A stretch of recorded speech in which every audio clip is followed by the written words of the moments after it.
Sebelum masuk ke materi marketing plan-nya, kami akan menjelaskan terkait perbedaan sentral dan desentral. Pelajari perbedaan bisnis sentral dan bisnis desentral. Karena bukan berarti ketika sebuah bisnis tersebut itu menggunakan teknologi blockchain, menggunakan cryptocurrency, menggunakan Bitcoin, menggunakan Tron, Ethereum, dan lain-lain, itu adalah proyek desentral. Belum tentu ya. Kalau itu pakai blockchain ataupun kripto tapi dananya masih di manajemen oleh manusia, masih dipegang oleh manajemen ataupun perusahaan ataupun aplikasi, website dan lain-lain, itu masih sentral. Ya, jadi di dunia blockchain, dunia kripto juga pengelolaannya ada dua, secara sentral ataupun desentral. Oke. Ya. Nah, perbedaannya kita coba bahas satu persatu ya. Bisnis sentral itu ada pengelola dana atau manajemennya, sedangkan di bisnis desentral itu tidak ada pengelola dana ataupun manajemennya.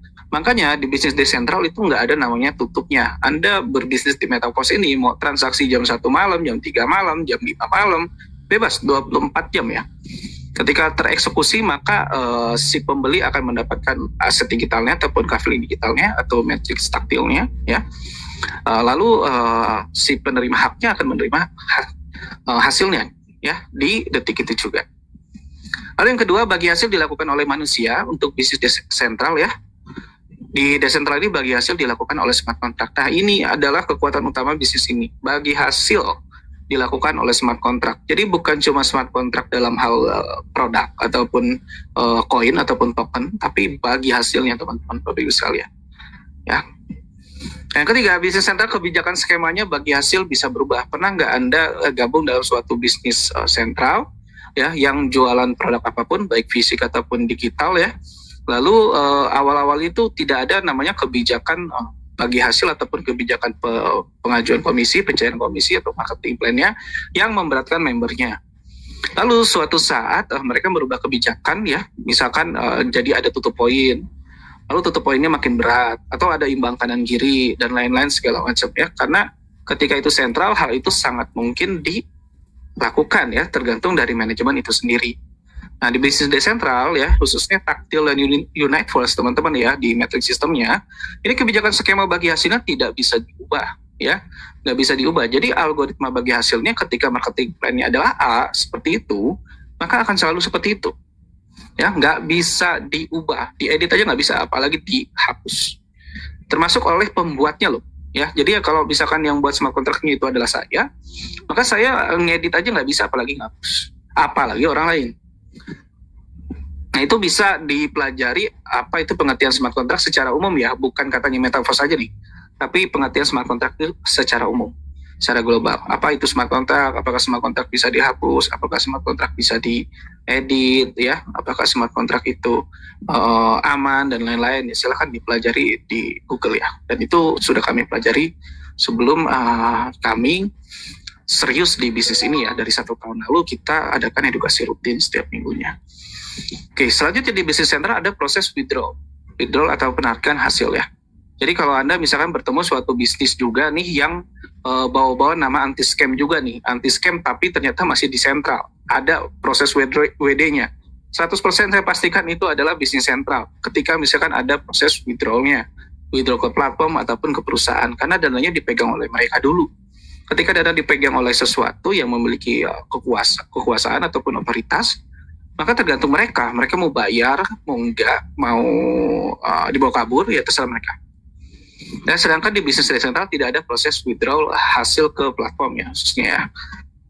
Nah, poin selanjutnya, skala bayar tergantung antrian di bisnis sentral. Jadi mau bisnis apa aja, jangankan bisnis normal, bisnis money game aja itu bayar awal-awalnya lancar teman-teman ya, terbukti membayar dan lain-lain segala macam gitu ya.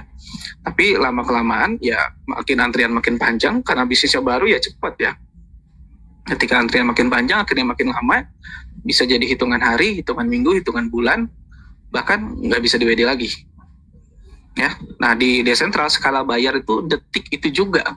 Jadi kami mempelajari ya dari proses transaksi tersebut ya, ketika seseorang melakukan pembelian aset digital ini, Lalu yang menerima haknya itu ternyata di jam, menit, dan detik yang sama.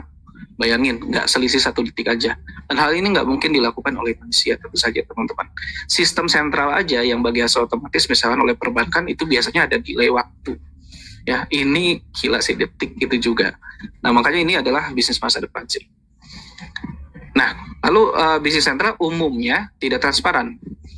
Sedangkan bisnis desentral itu 100% transparan. Contoh gini, ketika Anda misalkan diajak bergabung di suatu bisnis sentral ya, ataupun dapat informasi bahwa seseorang ini mendapatkan hasil besar di bisnis sentral, memiliki 4 rumah, punya tanah di mana-mana, mobil dan lain-lain, itu bisa iya, bisa enggak. Bisa jadi bukan dari bisnis itu saja, bisa jadi dari warisan dan lain-lain segala macam. Karena kita nggak bisa cek namanya rekening korannya. Ya, kita nggak mungkin minta ke mereka, Pak, coba saya lihat rekening korannya dong 1 tahun terakhir ataupun kayak gimana ya. Nah, nggak bisa. Tapi di bisnis desentral ya itu simpel banget. Anda tinggal minta alamat walletnya ya. Itu bisa dipantau bukan cuman history dari saat itu ke belakang, tapi history saat itu ke depan. Jadi history in out di alamat wallet itu ya, itu kayak nomor rekening, pemasukan, pengeluaran itu bisa dicek 24 jam. Bahkan ketika Anda belum bergabung sekalipun. Ya, dan ketransparansian itu juga terjadi bahkan ketika Anda membeli asetnya, Anda bisa tahu siapa yang menerima hasilnya. Dan kapanpun Anda mendapatkan hasil, walaupun itu misalkan bukan dari pemasaran Anda bisa tahu ini dari pembelian siapa. Ya, karena basically bisnisnya ini adalah bisnis pemasaran, bukan bisnis investasi. Jadi kita masarin dulu ke 2-6 orang, setelah itu kita bisa dapat passive income dari sebagian omset mereka.